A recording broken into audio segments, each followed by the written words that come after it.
भोर की पहली किरण गांव की गलियों में उतरती है। मिट्टी का घर, धुएं वाली चिमनी और मुर्गे की बांग गांव की सुबह को जीवंत कर देते हैं। उसी आंगन में माँ तुलसी के पास दीपक जलाती है। उसकी आंखों में बेटे की याद और होंठों पर दुआ होती है। युवा बेटा घर छोड़ने की तैयारी में है। बस अड्डे पर माँ की आंखें भर आई हैं।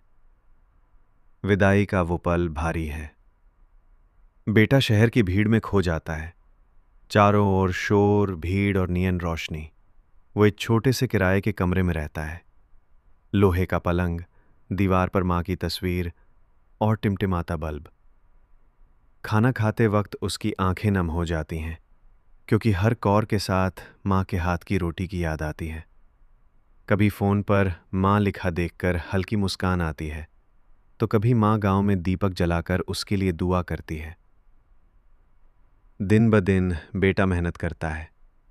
धूल, पसीना और संघर्ष उसके साथी बन जाते हैं। त्योहार की रात भी शहर की बालकनी से वो आतिशबाजी देखता है, मगर मन गांव की ओर भागता है। अकेले लड्डू खाते हुए उसकी आंखें भर आती हैं। एक दिन वो अपनी सारी कमाई माँ को भेजता है। स्क्रीन पर मनी सेंट टू माँ दिखते ही उसके चेहरे पर सुकून उतर आता है। आखिरकार महीनों की मेहनत के बाद वो गांव लौटता है।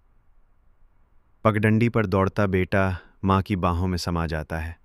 उड़ती धूल और सुनहरी रोशनी में दोनों की आंखों से आंसू बहते हैं, मगर चेहरे पर मुस्कान होती है।